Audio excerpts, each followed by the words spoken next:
Can you tell me about this Underground Railroad? Well, I don't care if I do, though it does seem queer to be talking about it. Not that I am ashamed of it. I'd do the same thing over. But we had to be so mum in them days that I feel now like looking round to see if anybody's listening. It wouldn't counted overly creditable to help the slaves, and if we'd have been caught at it, the law would have been down on us heavy. And so mum was our password till we kinda got used to keeping still. How did you get involved in helping the fugitive slaves? You see, I was a young fellow then and pretty plucky, and it just suited me to go off on a secret expedition once every week or so. Father was getting old, but he was heart and soul an abolitionist. He'd sooner help fugitive slaves than eat the best dinner that could be set up. How did you get it started? Well, now you've got me there, blessed if I know just how it was set a-going. One way and another, we found out who was willing to risk it. Subscribers to the abolition newspapers was mostly of the kind that wasn't afraid to help a fellow, being for fear they'd lose something by it. And one way and another, the thing was worked up till there was a regular line clean through to Canada, with stations no more than 25 or 30 miles apart. Did you receive any pay? Who'd pay us? It was pay enough to bear the God bless you massa from the grateful soul. Did any of them ever get caught? Not after we got them in tow. But I do remember one poor fellow who came across lower down the river.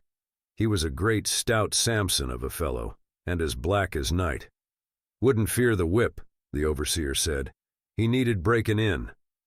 But they tried it once too often.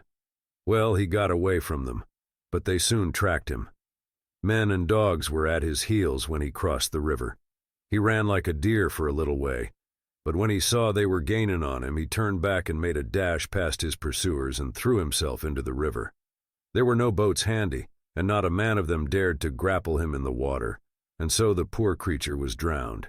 We heard he had a pretty mulatto wife waiting for him up in the Dominion. Poor thing. I reckon she'd rather he'd be drowned than caught, for they was awful hard on any they did catch trying to get away. We made some mighty narrow escapes, though, now and then. I never will forget one escape we made.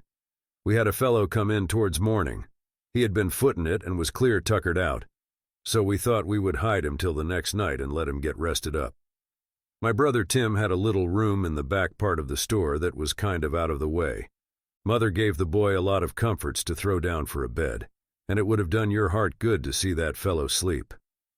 Knowing he was with friends gave him a sort of an easy feeling. He was a smart-looking mulatto, not over 20 years old, and said he was bound to be his own master if he died trying for it. Well, we loaded him up and left him sleeping away there and went about our business as usual. But along about 10 o'clock in the morning, who should step into the store but a slave driver? We tended to know them as soon as we set eyes on them. My heart was in my mouth, but Father was as cool as an October morning. Soon he had the man talking about the weather and the crops, while I had a sudden call to draw a jug of molasses in the back storeroom. I found Tim, and in less time than it takes to tell it, we got the darky out the back way. We took some shingles off the low part of the roof, stowed him in the loft, and had the shingles on again as neat as if they hadn't been touched. Tim and I had figured on needing a hiding place in a hurry, and had loosened some of the shingles some time before. But that was the first time we'd used it, and being broad daylight, it was uncommon risky. It was pretty warmish-like weather, but we didn't dare take the fellow out of his close quarters until nigh on to midnight.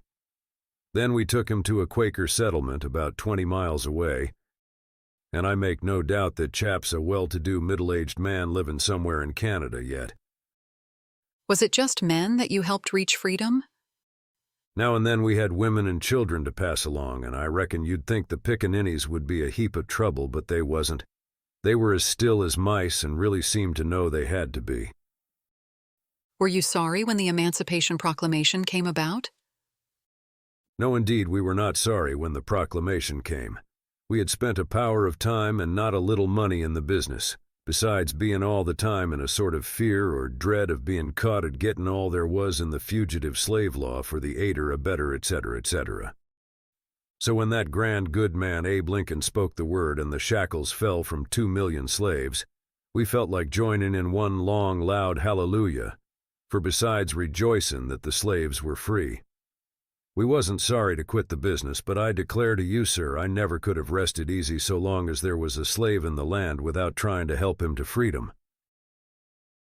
Signed, Old Times, Akron, Ohio, July 1st, 1887.